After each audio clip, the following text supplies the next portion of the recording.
Bueno, hasta aquí llegamos. Aquí le voy a pedir que me disculpen, como yo he visto digamos, todos los que estamos, los inscriptos, todo esto son conceptos elementales de matemáticas financieras, pero yo quería hacer en una pantalla, porque acá todo lo que vamos a ver adelante se basan en algunos conceptos que manejamos en esta pantalla. Así que le pido disculpas bueno, pero es un simple repaso de cuáles son los principales conceptos que vamos a manejar de aquí en adelante con respecto a la evaluación de las propuestas, como la evaluación de la situación. Bueno, todos sabemos que el valor futuro, cuando hacemos un plazo fijo, el valor futuro es igual al valor presente por 1 más interés. O sea, cuando hablamos de finanzas, nosotros ahí tenemos una diferencia conceptual en cuando se arma, para nosotros un peso de hoy no es lo mismo que un peso de mañana. Cuando se hace un presupuesto, el valor se suman los valores de enero y de diciembre, son iguales, son monedas, se trabaja con la inflación, pero cuando hablamos de finanzas, nosotros siempre estamos hablando de que el peso hoy no es lo mismo que el peso de mañana, y tampoco son sumables.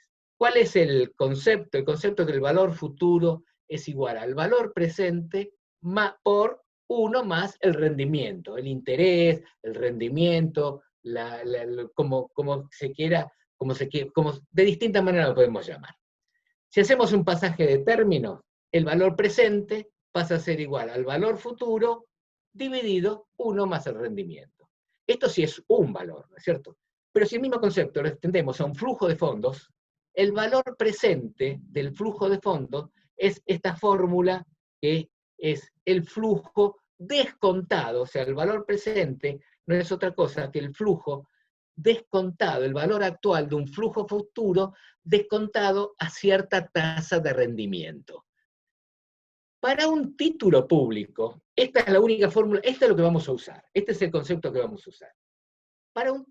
Cuando nosotros hacemos una evaluación de proyecto, o el valor presente, le ponemos una tasa de rendimiento y calculamos el valor presente.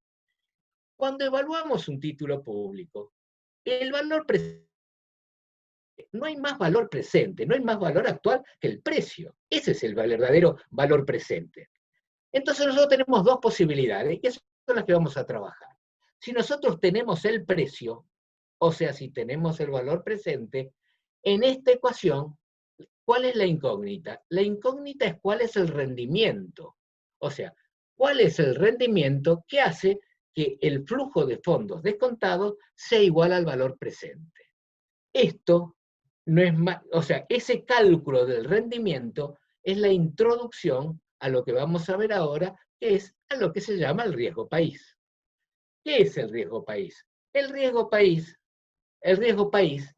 no es otra cosa que esa tasa de rendimiento, esa tasa de rendimiento que los precios, que una cartera de bonos tomamos el precio, a qué rendimiento se iguala el valor actual al flujo descontado, ese rendimiento en comparación con un rendimiento de un bono tomado libre de riesgo, que es el bono del Tesoro de los Estados Unidos, la diferencia, eso es lo que se llama el riesgo país. Es la primera aplicación que vamos a hacer. También vamos a hacer una aplicación dándole valor al rendimiento, que eso lo vamos a ver, y de ese valor de rendimiento calcular cuál es el valor presente. Porque fíjense de que hoy se están hablando de $50, 55 dólares. Como una cámara menos, pero... ¿Está bien? Se está hablando de $50. ¿Qué es esos $50? 55, 44, 60 que pide un fondo de inversión, 40 que ofrece el gobierno. No es otra cosa que el valor presente del flujo de fondos de los títulos, de los nuevos títulos, descontados a una tasa de rendimiento.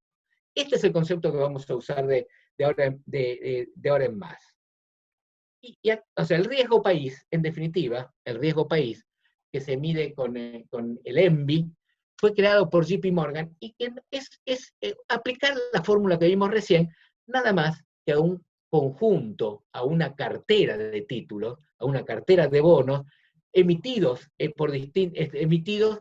y por cada emisor se hace un promedio ponderado de esa cartera de títulos, del rendimiento de cartera de títulos, y eso descontado a la tasa, restado a la tasa que se toma libre de riesgo, es lo que se llama riesgo país. O sea, el ENVI es la diferencia entre el rendimiento que pagan los bonos emitidos por un emisor y los bonos del Tesoro de Estados Unidos que se consideran libres de riesgo. Este diferencial spread, o sea, se expresa en puntos básicos. Por eso la gráfica que vamos a ver ahora es en puntos básicos. Los puntos básicos, 100 puntos básicos, no es otra cosa que el 1%, lo que nosotros sabemos como 1%. Bueno, y acá llegamos. Esta es la historia de nuestro riesgo país desde el año, ya cumplió 20 años. Es del enero del 2000 hasta la actualidad. Creo que el último punto, a ver si sale, es de ayer o de antes de ayer. Fíjense en nuestra historia. Esta etapa claramente fue toda la época del default. El riesgo país ahí brilló en 6.500, 7.000 puntos. Los títulos estaban en default. Ahí fue donde los holdouts hicieron el gran negocio, porque compraron a estos valores y después lo litigaron. Esta caída es una caída que quiero que nos detengamos en esta caída, porque justamente esta caída está muy relacionada con el concepto de que se está manejando el exit yield. ¿Qué es el exit yield? Es el rendimiento que se supone van a tener los títulos una vez que se produzca la reestructuración. Fíjense que cuando se produjo la reestructuración, acá no me salen cuando se produjo la reestructuración en el 2005, salimos con un exit yield aproximadamente del 8%, el 10%. Hoy estamos hablando de un exit yield bastante optimista del 10%. Vamos a hablar un poquito más en detalle de esto. Pero el exit yield es el rendimiento que suponemos van a tener los bonos una vez que se produzca la reestructuración. ¿Por qué por qué digo que es un poco optimista? Porque la realidad de Argentina en este momento, en el año 2005, la realidad de Argentina era otra. Argentina había entrado en una etapa de crecimiento, Argentina había entrado en una etapa con los superávit gemelos. Entonces, el exit yield pudo ser del orden del 8%, 10%, como fue en aquella oportunidad. Y ahora se está hablando de un 10%, pero creo que es un poco optimista. Es probable que el mercado al principio hablaba del 12, 13%. Ahora lo vamos a ver un poquito más en detalle. Bueno, esta es nuestra historia. Por ahí apareció la crisis del 2008, que hizo que el riesgo país vaya hasta los 2.000 puntos. Los valores más bajos estuvieron en el año 2006-2007. Ahí la cartera de títulos, el rendimiento de la cartera de títulos en el mercado estaba por abajo de los 200, entre los 200 y los 300 puntos básicos. O sea, fue la etapa de nuestros últimos 20 años en donde nuestro riesgo país fue mucho más bajo. Ya después del 2007 empezó en esta curva de crecimiento hasta que llegó la crisis del 2008. Ahí todo el mercado sufrió un fuerte movimiento. Ese riesgo país después fue disminuyendo, pero nunca bajó los 500 puntos, que esto fue por ahí por el 2011, y a partir de 2011 empieza todo un crecimiento que recién se empieza a tomar valores, pero nunca abajo de los 400 puntos entre los años 16 y 18. Hasta el año 18 estuvo el riesgo país en el orden de los 500 puntos, nunca llegó a estar abajo de los 400, y a partir del 18 ya ahí entramos en una etapa en donde el riesgo país llegó hasta ahora a la situación actual. Estamos en 3.000, 4.000 puntos. Cuando hablamos de 3.000, 4.000 puntos, estamos hablando de cifras que hacen imposible la refinanciación, el rollover con operaciones de mercado. Cuando hablamos de 3.000 o 4.000 puntos, estamos hablando de que estamos ya afuera del mercado. Ya cuando, al principio, cuando empezamos a orillar, por ahí por fines del 2018, en los 1.000 puntos ya estábamos, ya durante el 2018 ya estamos afuera del mercado, por estar 600, 700 puntos de riesgo país. Bueno, esta curva la van a tener en su... Es una introducción a lo que nos va a pasar cuando se reestructure la deuda, ¿no es cierto? Y aquí vuelvo a hablar del exit yield, porque el exit yield es la variable con la que estamos midiendo tanto el emisor como los tenedores de bono, que están midiendo o están previendo el día después. ¿Qué va a pasar el día después? O sea, en una operación de reestructuración de deuda soberana, el exit yield es estimación del rendimiento de la cartera de los nuevos bonos del día después. Porque además, cuando esto pasó en el 2005, y también va a pasar ahora, no nos olvidemos que lo que mide JP Morgan es una cartera de títulos que están en el mercado, emitidos en moneda extranjera. Esa cartera de títulos justamente es la que se va a recomponer. Quiere decir de que cuando se produzca en la reestructuración, y esperemos que se produzca en los términos que todos deseamos, esa cartera que va a medir JP Morgan va a cambiar, va a ser la nueva cartera. Hay un cambio de cartera, hay un cambio de ponderación. Eso fue lo que pasó cuando se reestructuró la deuda en el 2005, y ahí fue cuando estábamos en el orden de los 1.000 puntos, y rápidamente, ya en junio, julio del 2005, ya se estaba en el orden de los 500 puntos. Quiere decir que el exit yield, que es una medida del rendimiento que se supone van a tener los bonos el día después, es un poco la variable que se usa para medir, es una de las variables que se usa para medir una cartera, la cartera de los nuevos bonos contra la otra cartera, la cartera de los actuales bonos. Bueno, y acá donde aplicamos un poco lo que vimos en las últimas dos pantallas. Esta es los bonos elegibles, los bonos nuevos que son de alguna manera historia, pero esto lo planteo como conceptualmente. Hay una relación de canje. ¿Qué significa relación de canje? En la propuesta había una quita de capital. Quiere decir que un bono 2030 tenía un 12% de quita de capital. Eso es parte de lo que se está discutiendo. Es una de las cosas que más se está discutiendo, es justamente la quita de capital. Y esta tabla es cómo se evalúa, cómo se evalúa el nuevo bono, que va a ser un 88% del bono anterior, a distintas tasas de rendimiento. Esto estamos sacando el valor actual el flujo de fondos de cada uno de estos bonos con distintas tasas de rendimiento.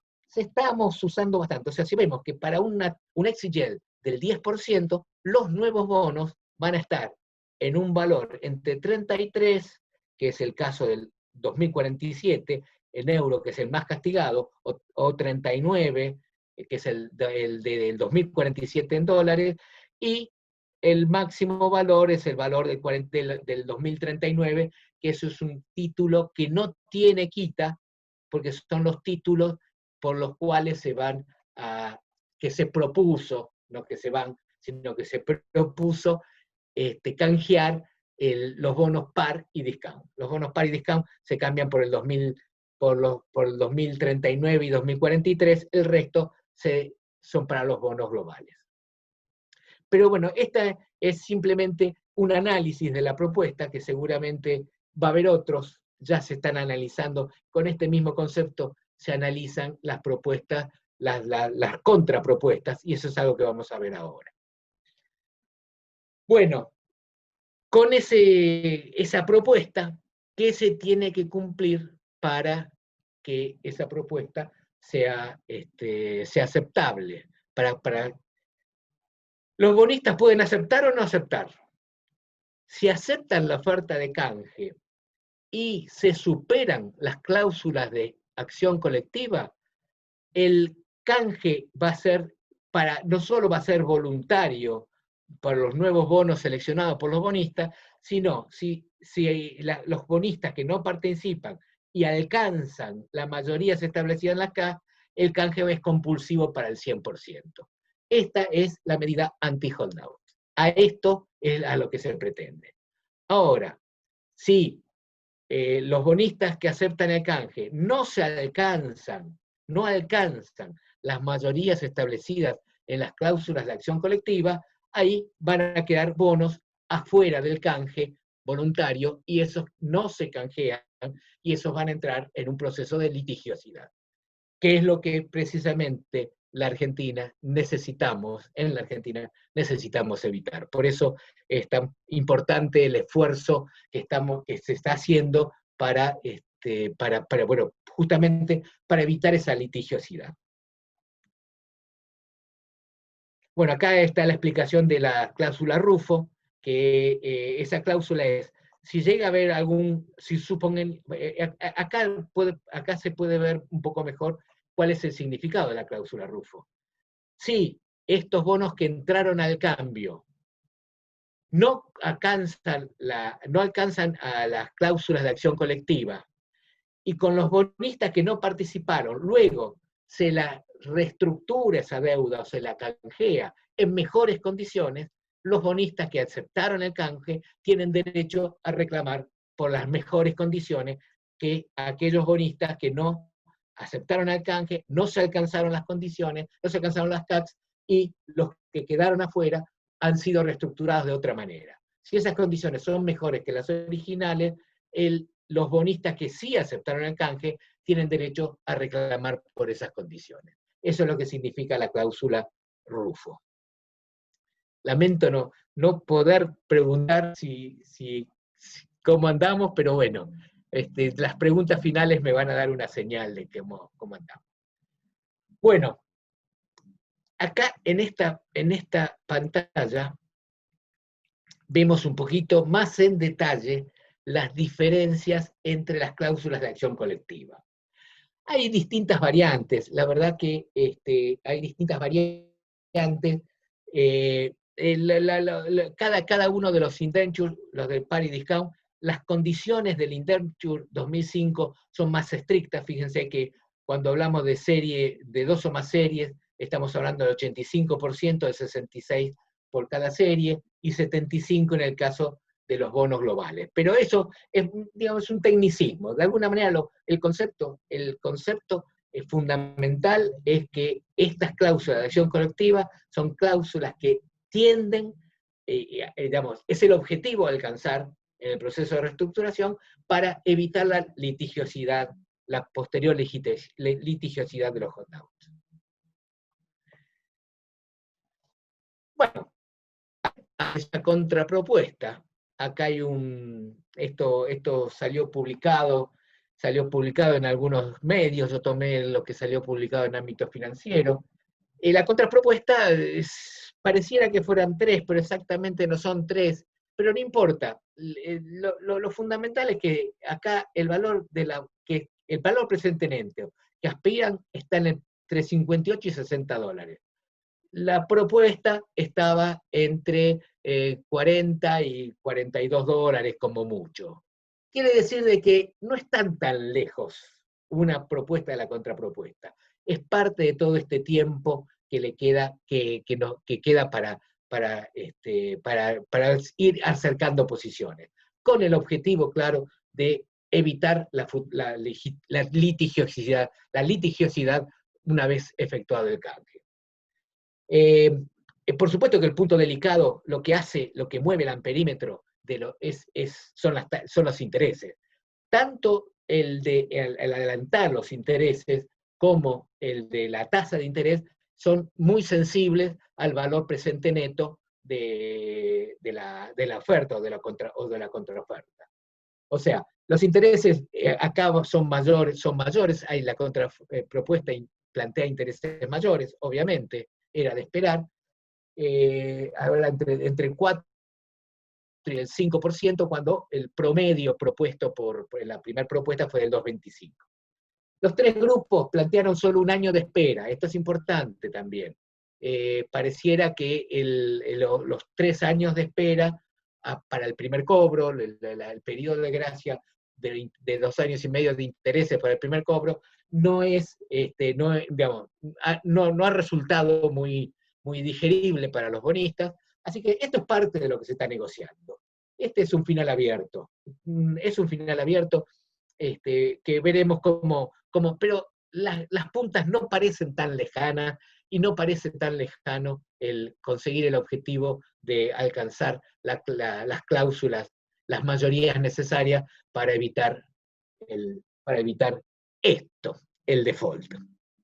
Bueno, esto me pareció, resulta que el The Economist sacó una publicación, yo lo llamo el top 10 de los defaulteadores, y ahí estamos nosotros, ahí estamos, ahí estamos con 8 default, desde el primero, por allá por 1820, que fue el primer default cuando la época de la independencia. Ahí estamos en el top 10 de los defaulteadores. ¿Y cuál es el costo del default? ¿Por qué no queremos el default? Si nosotros vemos el default, el del 2005, y si lo vemos desde un punto de vista financiero, ahí está, esta es una tablita que fue la que presentó el entonces secretario de Finanzas, no sé si era ministro en ese momento, en el Congreso. Fíjense que, bueno, de total de los acuerdos, que fue por 5.500 millones, había 17.000 de reclamo, se terminó pagando 11.000 millones. Si nosotros hacemos de un punto de vista financiero, o sea, aplicamos la formulita, esa formulita que vimos antes, el costo financiero del default tomando 15 años y un 204% que lo que se pagó, no es más del 6 o 7% anual. O sea, no parece demasiado caro desde un punto de vista financiero. Pero ¿dónde está el verdadero costo? El verdadero costo del default es la falta de financiamiento para el desarrollo. En definitiva, entrar en default, no entra en default el gobierno, entra en default el país.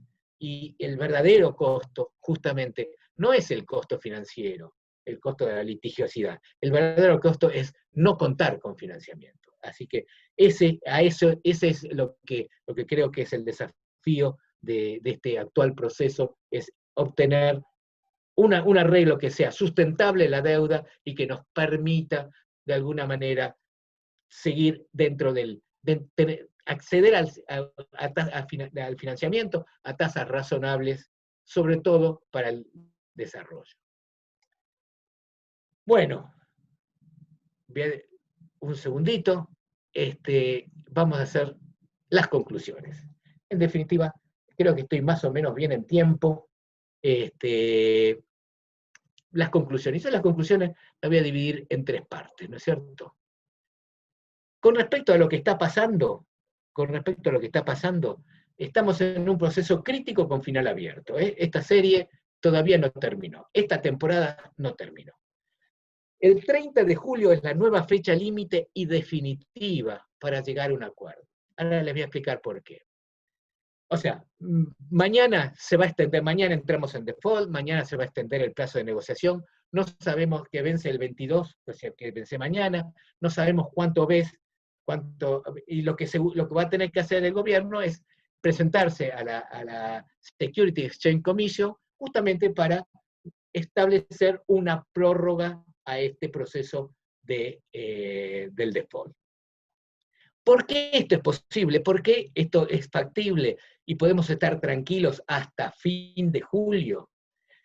Porque en las cláusulas de los bonos que vencieron que vencieron ahora y por los cuales entraríamos en default, que son los bonos discount, no, que son los bonos globales, hay una cláusula, que es bastante común para los emisores, que es que imposibilita o dificulta que haya juicios particulares. O sea, plantea toda una serie de condiciones que hacen que, a pesar de estar en default, hasta que se venza el plazo máximo del próximo vencimiento, que es un bono discount, y que ese sí, cuando se venza, no existen estas cláusulas de alguna manera de protección, podemos estar tranquilos de que no va a haber juicios a la Argentina, porque está en las cláusulas, está totalmente, es muy difícil que un juicio prospere, porque tiene que ser un juicio colectivo, hay una figura de un representante, o sea, estamos tranquilos que hasta el 30 de julio, que vence el plazo de extensión, el plazo de gracia del próximo vencimiento, que es un bono discount, o sea, un bono discount es un bono de los viejos, hasta ese momento no hay riesgo de que tengamos litigios en los tribunales de Nueva York. Así que con eso estaríamos diciendo que si bien entramos en default, estamos todavía, no va a haber juicios, porque la deuda a partir de 2016 tiene esta cláusula que traba la posibilidad de avanzar en un juicio individual o sumario contra el país, aún en default. Ahora, esto no es el caso de los discounts. Los discounts, los discounts es el próximo vencimiento del 30 de junio, que no tiene esta cláusula de protección, de alguna manera de limitación a los juicios, sobre todo a los juicios individuales. Bueno, superada la traba, ya podemos dar por superada la traba del viernes 22, esto no quiere decir que esté resuelto, ni mucho menos. El país en default, pero sin posibilidades de que los bonistas avancen en juicios contra la Argentina, el gobierno tiene un panorama más tranquilo y despejado para discutir en este mes que viene con los acreedores. La nueva fecha límite, y esta sí, esta va en serio, es el 30 de julio. Dado que el 30 de junio hay un vencimiento de bonos discount por 230 millones, el bono discount es un poco mayor el vencimiento, pero 230 millones son en jurisdicción Nueva York. Y no tienen la cláusula, la jurisdicción Nueva York, no tienen la cláusula de protección o de limitación a los juicios individuales. Por lo que el gobierno tendrá 2 meses y 10 días para evitar que el país entremos en default. Pasada esa fecha, ya no habrá más oportunidades. Pero creo que es un tiempo más que razonable y no estamos tan lejos como para no llegar a un acuerdo. Estas son las conclusiones con respecto a cuál es la situación de la deuda nacional. Bueno, pero yo no quiero dejar de lado conclusiones de las lecciones que nunca terminamos de aprender. Porque hace muy poco tuvimos con esto no es nuevo para nosotros, ni tampoco es para nada, digamos, ni hubo ni un cambio generacional entre default y default. Pasó hace muy poco, y sin embargo volvimos a caer, y acá, creo que todo lo que Gustavo en la charla anterior habló de los déficits, y hay lecciones que no terminamos de aprender. Evidentemente no terminamos de aprender. Esperemos que de alguna vez sí. Y esto es lo que no quería dejar de decirlo. No quería dejar de tener la oportunidad de decir las cosas, el deber ser, ¿no es cierto? El crecimiento económico. ¿Y cuál es el papel de la deuda? El papel de la deuda es un instrumento al servicio del cumplimiento de las metas y los planes de gobierno. No es un fin en sí mismo. La deuda no es para financiar el déficit. Nosotros no nos vamos a financiar, lo peor que podemos hacer es financiar nuestra tarjeta de crédito, porque estamos financiando gastos corrientes.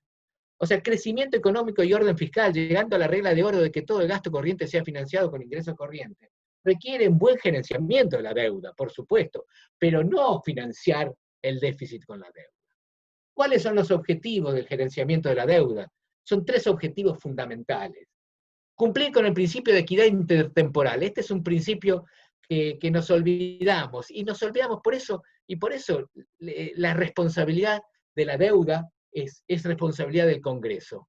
Porque los tiempos del Ejecutivo y los tiempos son siempre más cortos, y los compromisos de la deuda siempre son de mediano y largo plazo. O sea, la necesidad de equidad intertemporal y de control es fundamental para una sana gestión de la deuda. Y usar la deuda justamente para el desarrollo. Ese es el objetivo de la deuda. Es un instrumento, no es un fin en sí mismo. O sea, cumplir con el principio de equidad intertemporal, para lo cual un país o una provincia se endeuda y compromete generaciones futuras. Nosotros comprometemos generaciones futuras. No podemos dejar de pensar en eso. Después, el otro principio fundamental, cumplir con las obligaciones como una forma de preservar el crédito público. Es un desafío. Ya en algún momento lo hablamos en el Congreso de Tucumán del año de hace 2 años. Es un desafío que esa curva de riesgo país entre en valores que nos permitan financiarnos a tasas razonables. Es un desafío. Y ese desafío está muy relacionado con la política fiscal, con la política monetaria, con las políticas que establezcamos en el gobierno. ¿Y eso qué nos va a permitir? Abaratar el costo de financiamiento y mejorar el perfil de vencimientos en un marco de sostenibilidad. O sea, lo que se rompió rápidamente fue la sostenibilidad de esa deuda. Hoy todo, hasta el fondo, dice que no es sostenible. Y claro, lo vimos en las gráficas, que está todo concentrado en el corto plazo. ¿Cómo va a ser sostenible una deuda? ¿Cómo se van a producir bienes como para satisfacer esas obligaciones? Así que el de gestión la deuda es una responsabilidad muy importante de la gestión de la deuda, es que el perfil, mantenerlo en forma sostenible con las variables macroeconómicas. Cualquier método que se adopte exige contar con información transparente y confiable. Bueno, al principio, hoy sabemos que esto no es sencillo. Al principio, Jorge mencionó la transparencia y confiabilidad de la información de la deuda pública. Es cierto, eso es parte. Pero además hay que contar con sistemas de control eficaces y que en un mismo país hablemos el mismo idioma fiscal. Porque cuando hablamos del crédito público, cuando hablamos de preservar el crédito público no es de una ciudad, de un gobierno, de una provincia, es de la nación. Cuando hablamos del crédito público, cuando hablamos de preservar el crédito público, hablamos de preservar el crédito público de la nación. Y para eso exige una acción coordinada, sin ninguna duda. Ningún gobierno provincial va a poder financiarse razonablemente en un país con dificultades para financiarse. Esta es una realidad. Desde el punto de vista de la deuda pública, una manera de contrarrestar los impactos que provoca la inestabilidad económica y las recurrentes crisis financieras es plantear políticas y estrategias comunes de gestión de la deuda en forma coordinada entre los distintos niveles de gobierno. De esto no tengo ninguna duda. Tenemos que plantear estrategias coordinadas entre los distintos niveles de gobierno para hacer una deuda, o para hacer un país sustentable, ya no una deuda, un país sustentable con una deuda sustentable. En un país federal, el camino de la transparencia y la responsabilidad fiscal requiere una cultura de austeridad y pautas consensuadas con relación a equilibrio fiscal, una verdad de perogrullo. Fondos contingentes anticíclicos.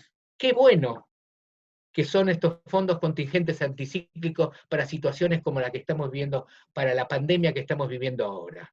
Qué bueno sería, y se había planteado por allá por la ley de solvencia fiscal, la ley de responsabilidad fiscal, hablaron de fondos contingentes anticíclicos. Qué bueno hubiera sido que hoy lo tendríamos, hubiéramos tenido esos fondos, porque son justamente para estas circunstancias. Hay que profundizar el control y la transparencia de la gestión pública, de eso no tenemos ninguna duda, lo venimos luchando hace mucho tiempo. instrumentar sistemas de inversiones públicas que respondan a la necesidad de los ciudadanos. Este es otro tema. O sea, la deuda pública es un instrumento al servicio del crecimiento, al servicio del desarrollo, al servicio de resolver los problemas de los ciudadanos, al servicio de resolver los problemas de tráfico, a efecto de hacerle la vida mejor a los ciudadanos. Y eso necesita un sistema de inversión pública que esté en fase con la necesidad de los ciudadanos. Y los sistemas, los que nos toca a nosotros, los sistemas integrados de información, integrados y transparentes de información financiera. Bueno, dejo la última, ya veo que estoy más o menos cerca de la hora. Dejo esta última pantalla para algunas reflexiones con respecto a la deuda pública provincial. He visto que la mayoría de los asistentes son de la provincia, así que eso me ha dado mucha satisfacción y me ha exigido ver un poquito qué es lo que está pasando con la deuda de las provincias, por eso lo que vimos. La realidad es que la vida promedio de la deuda es muy corta, de la deuda provincial. Esa deuda que vimos en moneda extranjera y legislación extranjera, que es buena parte de la deuda pública provincial.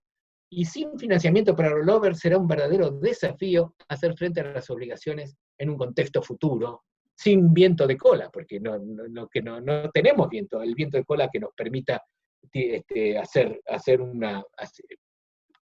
O sea, acá necesitamos reestructurar. O sea, cuando hablaba de los capítulos de la serie de Netflix, el primer capítulo, la primera temporada, por así decirlo, es esta, la que estamos viviendo con la deuda nacional.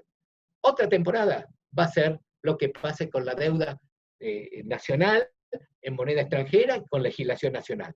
Y una tercera o segunda temporada va a ser lo que pase con la deuda provincial. Estamos hablando que con 13.000 millones de deuda provincial en moneda extranjera y legislación extranjera, que necesariamente va a tener que tener un proceso de reestructuración. O sea, esto nos plantea la necesidad de pensar una estrategia coordinada y armónica de refinanciación a mediano plazo para las provincias, sin ninguna duda. En el congreso que les decía de ASAP, de noviembre del 18 en Tucumán, Gabriel Esterelles realizó una propuesta a la cual yo me adhiero y creo que es hora. Y sobre todo me adhiero cuando vi el detalle de las deudas provinciales, deudas que son de muy bajo monto, con cupones importantes. Y él plantea desarrollar un banco y una agencia de financiamiento provincial. Creo que qué desafío para todos nosotros es este objetivo de un banco, una agencia de financiamiento provincial. Yo sería feliz si esto se podría lograr. ¿Por qué?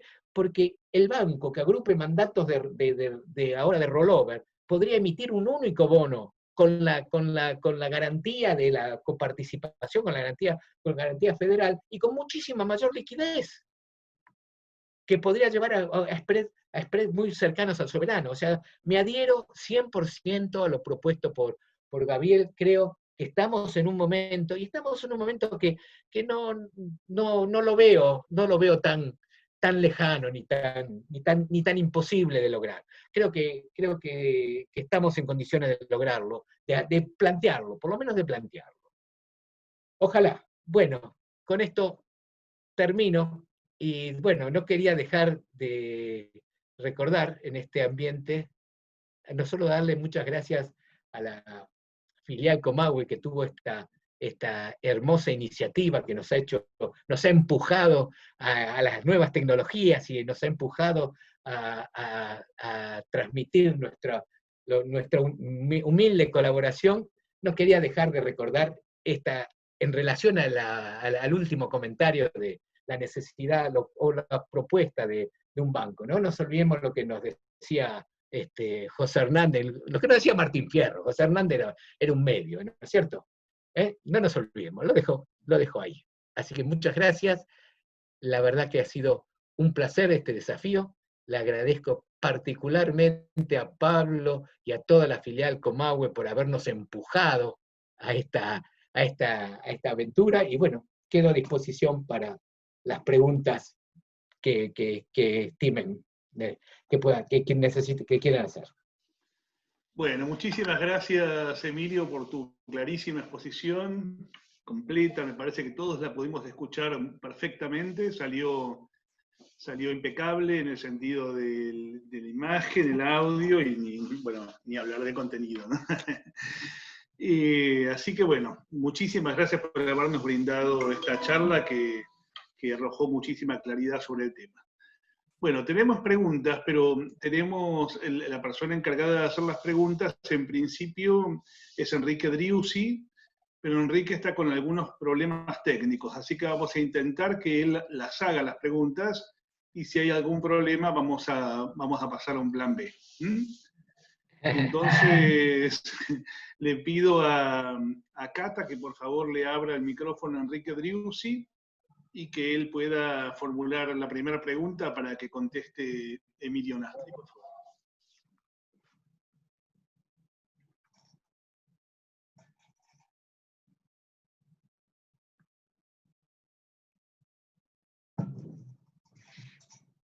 Bueno, si esto no es posible, te pido por favor, Cata, que le abras el micrófono a Adriana Canaveri para que haga la primera pregunta ella, mientras Enrique trata de acomodar la cuestión técnica.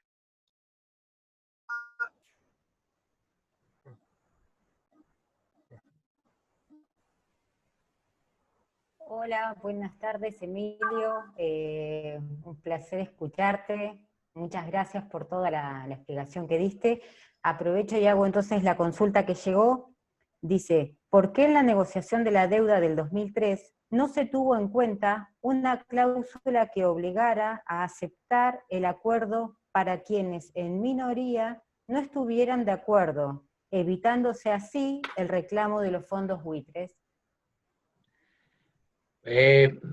Bueno, mira, las cláusulas de acción colectiva nacieron después de la reestructuración del 2005, cuando hasta ese momento no existían esas cláusulas. Y las cláusulas de acción colectiva no es otra cosa que el modelo de lo que pasa en el sector privado, llevarlo al sector público, pero justamente la experiencia del 2005 de la Argentina indujo a que los emisores, digamos, a partir de ahí, no hay bono que se emita sin cláusula de acción colectiva.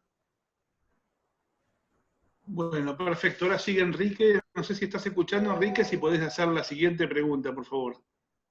Sí, yo no tengo otra pregunta que me haya mandado Catalina, sino que tal como le anticipara por las conversaciones previas que he tenido con algunos participantes, le había dicho a Emilio, ya que las provincias también tienen deuda pública y veíamos en las filminas que él presentó un horizonte temporal de 20 o 30 años, si el valor actual de esos superávit primario tiene que compensar, ¿cómo van a hacer a nivel de coordinación fiscal las distintas provincias para presentar algún esquema y no seguir con este problema recurrente que de cada tantos años volvemos a tener una situación pico que produce estos cuellos de botella o default? Bueno, lo que vos estás diciendo, creo que nos exige, creo que cuando estas situaciones nos exige tener políticas coordinadas. O sea, sin ninguna duda la propuesta que hace Gabriel Esterelles, que es de tener una agencia que permita emitir bonos mucho más líquidos y que no genere cuellos de botella, porque en definitiva estaría en un marco de sostenibilidad, es un gran desafío. El cómo creo que lo tenemos que hacer, así como por allá, por los 90, se estableció y se generó un modelo de administración financiera que tuvo una amplia repercusión federal, porque ese modelo más o menos se ha ido replicando en otras provincias. Creo que el tema de la deuda exige una centralización que es la que seguramente mejor resultado nos va a dar si nosotros, y ahí hay experiencias, los municipios en Estados Unidos tienen una agencia de financiamiento. Es una agencia de financiamiento, es como tener simplemente un banco que claro, es un banco que va a tener la capacidad de emitir con otras liquideces, con otros volúmenes. Yo veo las emisiones, hay emisiones que son muy cortas, de 100 millones de dólares, de 200 millones de dólares, sin liquidez. Eso acogota a una provincia, sin ninguna duda. Así que creo que es un desafío, son de las lecciones que tenemos que aprender.